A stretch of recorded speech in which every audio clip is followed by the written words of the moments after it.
Bismillahirrahmanirrahim. Assalamualaikum warahmatullahi wabarakatuh.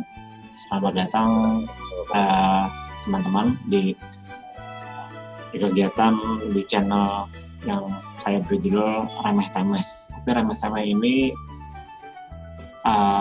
akan menghadirkan orang-orang yang sangat luar biasa, yaitu orang-orang yang punya dedikasi di bidangnya masing-masing dan punya kapabilitas di bidangnya masing-masing. Apa maksudnya dengan kapabilitas? Yang saya hadirkan adalah orang-orang yang menjadi juara di bidangnya masing-masing. Hari ini alhamdulillah kita kehadiran seorang yang luar biasa. Kita ada di ujung barat Pulau Jawa. Jangan Cak Rudi ini saya kenalkan dulu nanti. Cak Rudi ini berada di ujung timur Pulau Jawa. Kita lihat dulu sedikit profilnya. Beliau bernama Rudi Edogawa. Wah, ini pasti orang Jepang ini ya. Nanti kita akan explore lebih jauh lagi. Kenapa? Apakah beliau ada berdasarkan Jepang dan sebagainya. Alamatnya di Jalan Kulur Sari, Gang Haji Prayitno nomor 5 RT 001 RW 004 Mindi Sidowayah Beji Pasuruan. Lumayan jauh dari sini. Pekerjaan wirausaha, nama perusahaannya Mira Publishing, hobinya membaca dan mengubah mindset. Wah, ini keren ini, anti mainstream berarti beliau ini. Kata-kata motivasi beliau adalah hari ini jadikan hari terbaik untukmu. Apa ini? Tapi kita coba sapa dulu. Assalamualaikum, Cak Rudi. Waalaikumsalam warahmatullahi wabarakatuh. Wah, gimana kabarnya? Sehat? Alhamdulillah. Ustadz Ari gimana kabarnya juga? Alhamdulillah baik. Ini teman-teman semua bahwa Cak Rudi ini adalah sahabat yang luar biasa. Padahal kami belum pernah bertemu secara fisik. Tapi insya Allah kami sudah bertemu secara digital dan secara batin.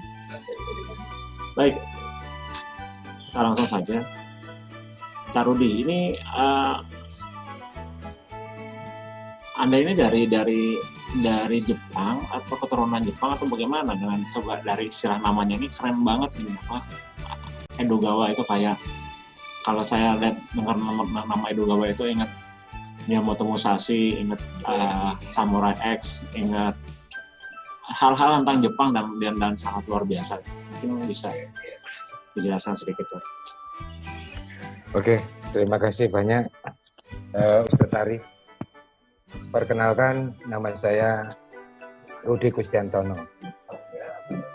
Untuk profil tadi sudah dijelaskan oleh Ustadz Ari. Sebetulnya perjalanan panjang mengenai Edogawa itu lumayan sebetulnya, lumayan panjang. Ini juga tidak lepas dari sebuah, kenapa saya beli ngomong tidak lepas dari sebuah takdir. Karena kita sebagai manusia itu sangat kecil. Karena sebuah keberhasilan apapun, kehidupan apapun yang kita jalani, itu semua karena takdir. Memang kita tidak semua orang bisa mempercayai hal itu. Karena tetap takdir harus diikuti dengan sebuah usaha. Oke, Ustadz Dari, apalagi ini momen yang pas, ada di event Rimi Timi. Ini sebuah remeh temeh. Oh, remeh temeh. Ya. Ini bikin menggelitik saya. Apalagi tadi yang sudah disebutkan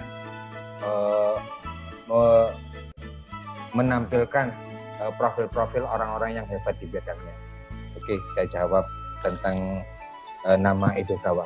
Perjalanan Edogawa seperti saat ini mungkin dikira orang, oh orang hebat. Enak ya, Cak Rudi ya, sekarang sudah terkenal hampir seluruh di Indonesia. Perjalanan nama Edogawa sebetulnya ini tidak ada sebetulnya. Ini kalau saya menangkap itu karena perjuangan saya berada di lintas profesi. Nama Edogawa itu didapat saya, nama ini pemberian menurut saya ini sangat super spesial dari seorang guru guru besar ITS. Beliau bernama Prof. Imam Robani, kelahiran Donorojo, Gombong, Jawa Tengah. Kalau saya boleh meneliti, memang tidak dijelaskan di dalam perjalanan itu kenapa Prof. Imam saya memberi nama Edogawa. Saya hanya mengira-ngira sendiri sih sebetulnya. Saya dapat nama ini itu bukan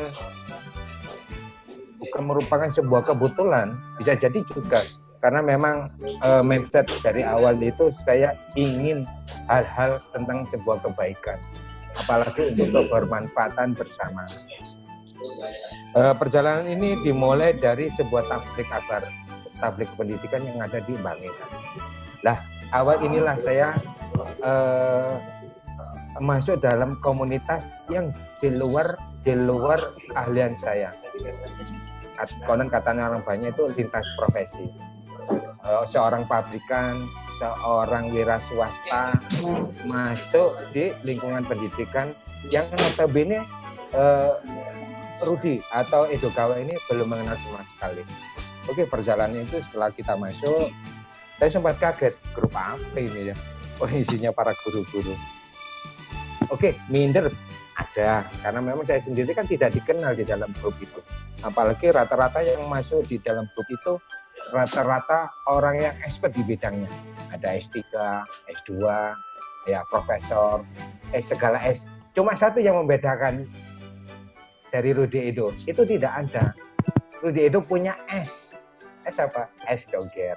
Itu yang membuat nantinya nama Edo alhamdulillah lebih familiar. Perjalanan Edogawa itu akhirnya di dunia menulis mulai dikenal karena mungkin kedablekan atau keinginan tahunya dalam hal kebaikan. Meskipun sang Rudi ini tidak bisa menulis karena ingin kemauannya itu dalam hal meraih sesuatu, mengubah mindset, mau nggak mau harus dikul. Meskipun risikonya ya jelas, saya tahu sendiri, dinyinyir. Apalagi hanya seorang S4 istilahnya kalau pedagang kaki penjual es doger. Tapi itu menjadi brand tersendiri, Pengalaman yang saya dapat dari orang-orang hebat itu ternyata saya pelajari. Karena saya sendiri juga meskipun pedagang es doger, saya seorang analis di salah satu perusahaan swasta. Dan ini sedikit banyak akan membentuk mindset pola pikir saya berada di lingkungan yang konon katanya saintifik, penuh dengan ilmu eksak, penuh dengan perhitungan. Muncullah akhirnya dari itu saya simpulkan terutama data. Kalau di era sekarang, terutama era industri 4.0, itu yang dibutuhkan adalah sebuah data. Kalau kita sudah pintar, istilah ahli mengumpulkan data-data, insya Allah akan menjadi orang-orang yang lebih bermanfaat. Apa artinya? Itu akan memunculkan atau melahirkan ide-ide baru yang sudah terkualifikasi. Meskipun tanda kutip bukan melalui sebuah instansi atau akademik tertentu, tapi memang versi kita sendiri. Itu yang saya rasakan. Ini Cak, dari nadanya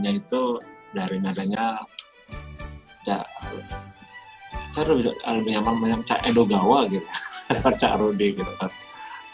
Cak Edogawa ini dari cara menjawabnya, semangatnya itu saya lihat ada energi di situ, ada semangat, dan juga ada seperti kegetiran gitu kan. Sebenarnya bagaimana memulai ini awalnya gitu kan? Bagaimana seorang Edogawa ini, seorang Rudi Edogawa ini bisa memulai ini semua dan akhirnya ibaratnya menanam sebuah pohon, dirawat, dipupuk, dijaga dari hama. Sekarang alhamdulillah bisa mendapatkan buahnya. Oke. Kalau berbicara tentang saya, apalagi mengupas tentang profil saya, kalau saya dikasih 30 menit kayaknya kurang. Ini bisa berbuku-buku dan ini akan cerita menarik. Tapi oke, tetap akan saya jawab. Nanti kita akan bersambung, akan ada sesi juga berarti. lebih enak seperti itu. Ya, karena kan kemampuan audien kan tidak sama. Siap. Itu menurut saya, ya. Ustadz Ari. Tapi tetap akan saya memberi sebuah jawaban. Perjalanan ini hubungannya lagi sama sebuah Edogawa. Perjalanan panjang ini tidak semata-mata kemudian Prof memberi nama, tapi ada sebuah perjalanan yang tanpa saya sadari inilah saya. Karena memang saya terus dicerca di sebuah grup.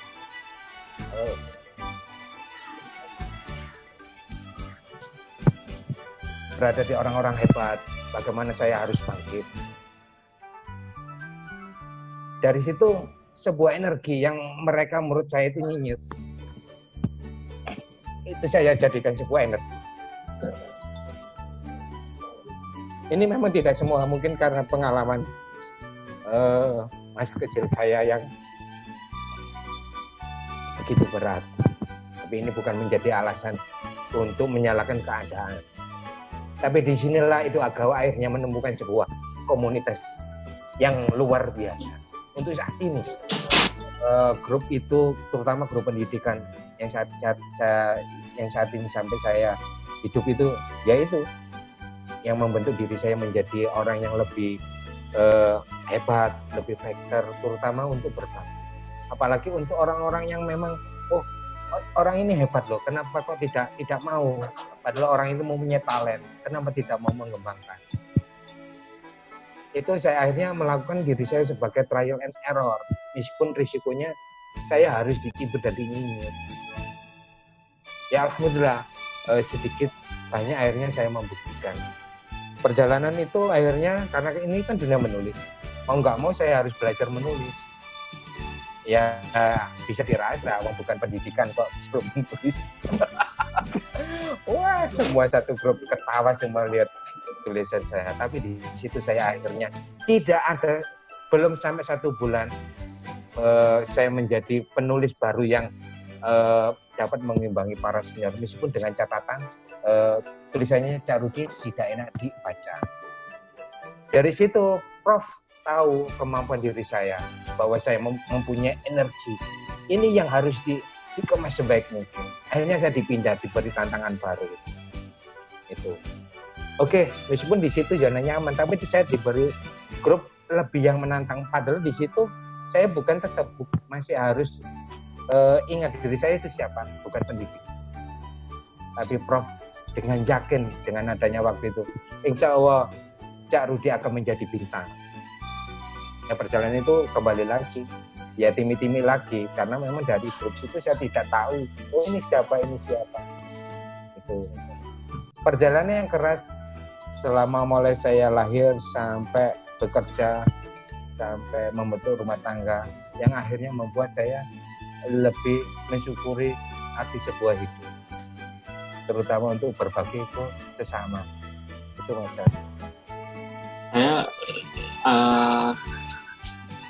Saya lihat memang ini akan sangat panjang kalau dibahas teman-teman semua, bahwa memang kita hidup seseorang itu pasti lika-liku dan luar biasa. Akhir ketir pasti sudah dilalui, karena yang seperti tadi saya bilang, Cak Rudi ini sudah berada di posisi yang dia sudah tinggal memetik mungkin, tapi masih tetap harus merawat dan istiqomah ya Cak. Iya, betul. Maka bagian ini, sesi ini kita akan bicara tentang bagaimana Cak bisa menjadi orang yang bisa menjadi influencer, menjadi berpengaruh, menjadi bisa merubah seseorang yang awalnya nggak berani, tiba-tiba jadi berani. Bagaimana Cak Rudi ini bisa menularkan itu gitu. Kalau masalah bisnis nanti kita bahas di pertemuan yang lain, karena ada energi yang bisa kalau kita analogikan seperti Naruto gitu kan. Auranya itu besar sampai meluber, sampai akhirnya orang lain juga ikut merasakan energi itu, ikut merasakan semangat itu. Tadi juga saya ketika Cak Rudi menceritakan tentang prosesnya, saya melihat gimmick Cak Rudi dan ekspresinya berubah, itu menandakan bahwa proses itu tidak mudah dan sangat luar biasa, tapi bisa dilatih. Pertanyaan saya itu tadi, bagaimana bisa menjadi orang yang berpengaruh gitu kan, walaupun dari jarak yang ratusan kilo gitu. Gimana Cak? Oke, tadi saya sempat sudah menyinggung yang Mas Ustadz Ari tanyakan. Perjalanan hidup saya membuat saya itu banyak ilmu-ilmu yang harus saya terima, mulai keterbatasan. Itu bukan menjadi sebuah penghalang. Ini tetap akan menjadi sebuah ilmu yang nantinya bisa akan muncul. Itu memang tidak banyak. Kalau kita sendiri kebiasaan mulai kecil kita tidak merawat. Contoh kecil yang saya lakukan adalah membaca. Memang hobi saya memang membaca mulai kecil. Kedua, petualangan. Itu pasti. Dan tantangan. Meskipun risikonya harus luka-luka. Bolang. Cuma, iya. Bolang. Bocah petualang. Betul, Mas Ustadz. Cuma apa? Perjalanan itu saya kan mempunyai talent itu menurut versi saya setelah saya berada di lingkungan pendidikan. Itu betul-betul akhirnya terkemas dengan baik. Mungkin kalau saya tidak berada di lingkungan pendidikan, pengalamannya akan ambiar.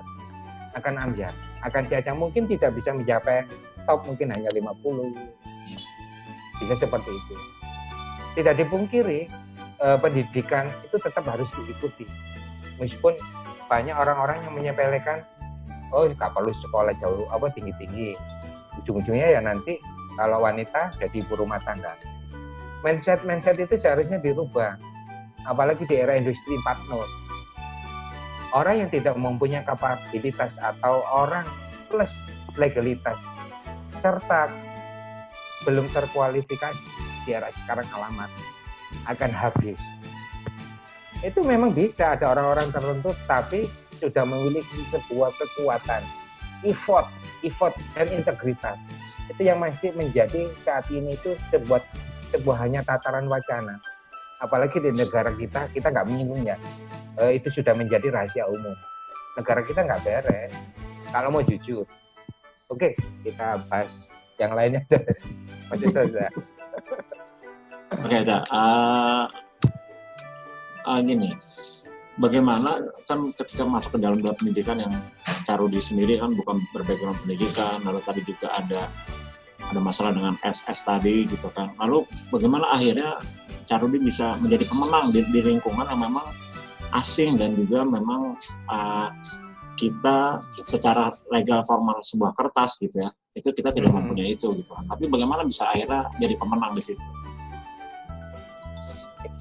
Informasi ini sebetulnya sudah saya katakan itu saling terkait. Informasi kalau kita memang betul-betul pembelajar sejati itu nggak akan hilang. Hanya mengendap, kalau bisa saya katakan itu di pos-posnya masing-masing. Ya saya beruntung, kembali lagi takdir, saya tidak memiliki sebuah ijazah yang mumpuni atau kapabilitas, tapi saya bisa menjadi seorang meskipun tanda kutip karyawan sebuah pabrik, tapi saya menjadi analis dan di lingkungan saya itu rata-rata ya sarjana. Tapi rasa ini yang saya masa lalu saya ini yang membuat saya kuat karena di sini tuh lebih perjuangannya itu lebih susah ketimbang ada di sini. Kumpul dengan orang-orang termasuk mahasiswa yang PKL itu menjadi pembelajaran diri saya. Oh, mahasiswa itu seperti ini. Kumpul-kumpul sarjana itu seperti ini. Itu semua saya kumpulkan karena seorang analis nomor satu kembali lagi Mas Ustadz Ari, data yang berbicara. Dengan kemampuan kita membaca berbagai ilmu, akhirnya kita membuat data-data tersendiri. Karena akhirnya saya menyimpulkan seperti ini Mas Ari. Ilmu sebelum hadir itu harus ada data. Data diterima, kemudian kalau di dunia akademis ya kan diuji. Ya enggak, itu saya ambil Mas Ari dengan versi saya sendiri. Insya Allah saya sering tanya ke orang-orang itu masih diperbolehkan. Tapi untuk resminya meskipun ilmu itu handal, tidak ada legal aspeknya. Itu memang sayang Kalau saya ada di lingkungan yang memang akademis, itu akan lebih bagus karena bisa dijadikan legalitas atau nanti riset mereka. Itu menurut yang saya ketahui dari perbincangan para termasuk Prof. Ima. Itu Mas Ari. Pertanyaan terakhir Cak, karena kan Cak Rudi ini orangnya super sibuk ya, jadi ini kita juga teman-teman sangat beruntung sekali nih, Cak Rudi bisa memberikan kita waktu, walaupun tadi dari awal saya sudah konfirmasi dengan tim manajemen bahwa waktunya masih tidak bisa banyak-banyak ya, kami hanya bisa mengganggu Cak Rudi Edugawa ini atau mungkin sekitar 30 sampai 40 menit. Mungkin pertanyaan terakhir sambil closing statement, apa yang harus kita persiapkan apalagi selaku anak muda untuk menghadapi lingkungan-lingkungan yang nggak nyaman, penuh dengan nyinyiran, penuh dengan hujatan atau penuh dengan kamu siapa sih gitu kan. Tapi bagaimana caranya atau bagaimana kiat-kiatnya agar kita akhirnya bisa jadi seorang pemenang. Karena hari ini banyak teman-teman, banyak mahasiswa, banyak anak muda yang masuk dalam zona tidak nyaman, akhirnya mereka hanya jadi penonton. Seperti yang kita pernah bahas sebelumnya, bagaimana caranya menjadi pelaku, tapi bukan jadi penyaksi gitu kan. Oke. Ini pertanyaan sederhana, tapi ini menohok dan jangka panjang ini. Ini panjang kalau diungkapkan. Pertama, ya sederhana sih kalau saya. Satu, berusaha lebih baik. Kedua, dia menata pola pikir, mindset terutama, berpikir positif. Meskipun orang itu berbicaranya negatif, tapi kita berusaha, energi yang masuk itu bagaimana kita energi yang negatif itu masuk ke dalam diri kita dijadikan positif. Salah satunya ya sholat, kalau kita memang beragama Islam. Sederhananya itu akan muncul lagi kalau memang kita betul-betul menjalankan agama yang kita jalani betul-betul secara kafah. Kita akan dituntun oleh Allah. Makanya tadi ya, kita tidak lepas dari sebuah takdir dan bahwa hidup kita itu tetap ada rule yang harus ditaati sebagai makhluk rahmatan lil alamin. Insya Allah itu Mas Ari, Ustaz tadi kalau memang kurang puas, rekan-rekan mahasiswa atau teman-teman bisa japri di nomor saya 0822 30 20 2836. Baik, terima kasih Cak Rudi. Ini teman-teman sebagai resume yang tadi kita lakukan. Yang pertama itu kalau ingin jadi pemenang itu harus berusaha, pasti harus berusaha. Lalu kedua itu berpikir positif. Ketiga itu membangun hubungan baik dengan Tuhan. Karena bagaimanapun juga Tuhan lah yang Maha Kuasa dan kita hanya meminta sedikit energi darinya. Yang terakhir adalah istiqomah. Karena bisa jadi proses itu butuh waktu dan butuh proses. Kamu begitu, Cak? Insya Allah seperti itu. Oke. Baik teman-teman, hari ini kita cukupkan sampai di sini. Kita akan mengenal dulu sosok Rudi Edugawa ini. Nanti ke depan beliau akan buka-bukaan juga tentang bagaimana sih memulai usaha bisnis itu, lalu bagaimana sih menjadi pengusaha itu, apakah mesti dengan modal besar atau mesti dengan apa dan apa. Nah, maka nanti tetap di channel ini. Kalau tayangan ini bermanfaat, silakan like dan klik tombol subscribe. Terima kasih. Assalamualaikum warahmatullahi wabarakatuh. Terima kasih. Waalaikumsalam warahmatullahi wabarakatuh.